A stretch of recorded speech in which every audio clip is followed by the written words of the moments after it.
What's going on YouTube? This is MsAutoflower coming at you guys with a famous Clackamas Coots recipe.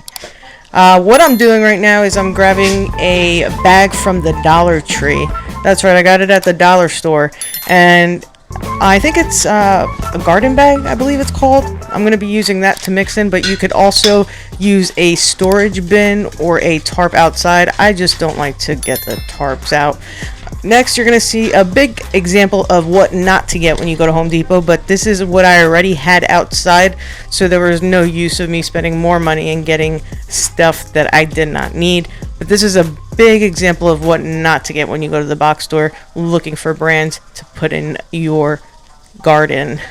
Alrighty, so what I'm going to be doing is starting off with the peat moss. This is going to be a 3-3-3, a 1-1-1, 33%, 33%, and 33%. So what it's going to be, it's 33% of the peat moss. Then it's going to be 33% of aeration. We're going to be using pumice.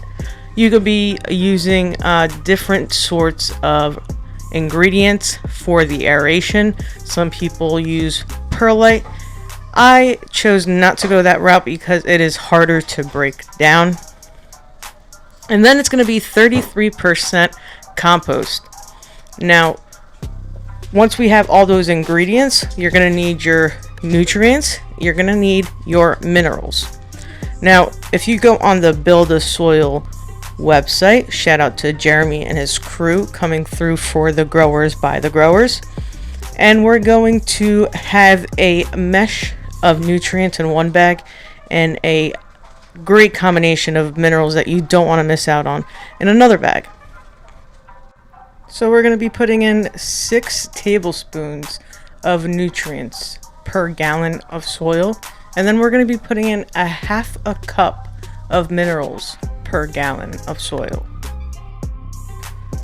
The nutrients contain malt barley, neem meal, ket meal, and shrimp and crab meal.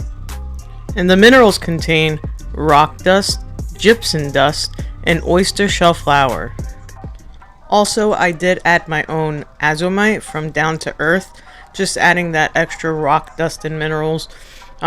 Since it's going to be cooking for 2 weeks, I really wanted to get all those microbes and microorganisms working together, especially because we're going to be adding some worms to break everything down and just create that perfect environment for the plant to live in. But honestly, at the end of the day, I just kept it as light and simple as possible, because during the series I do want to introduce a lot of different top dressings that you can find on Build a Soil, and also different ways to go about a no-till living soil mix.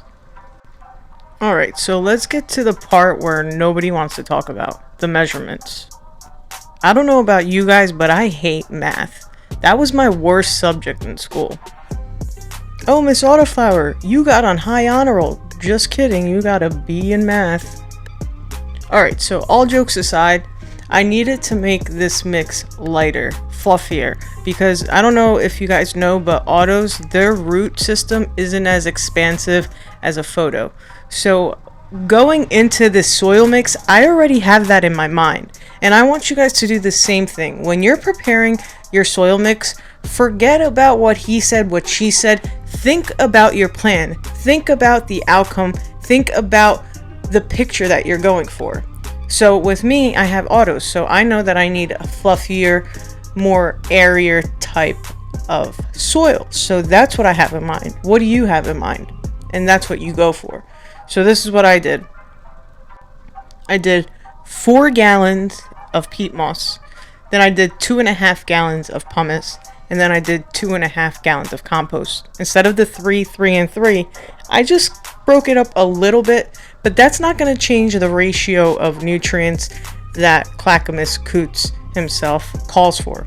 So again, what he calls for is 6 tablespoons of nutrients per gallon.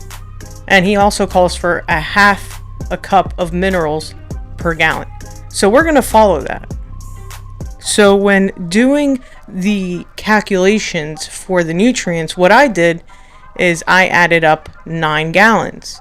So 9 gallons times 6 tablespoons gives me how many tablespoons? 54 tablespoons. So I added 54 tablespoons of nutrients. So let's say you had 10 gallons, right? So you're going to need 60 tablespoons, right? Because 6 times 10 equals 60. So just keep in mind what your ratio is, how many gallons of soil you have after you added your soil together. And obviously the same thing works for the minerals. So again, we have 9 gallons of soil mix, and we need to add 0.5 cups to each gallon of soil mix. So that leaves us with 9 times 0.5, which equals 4.5 cups of minerals that we're going to be adding to this mix. And that's really all that there is to it. So just a recap of what you would be doing if you were following the original Clackamas Coots recipe.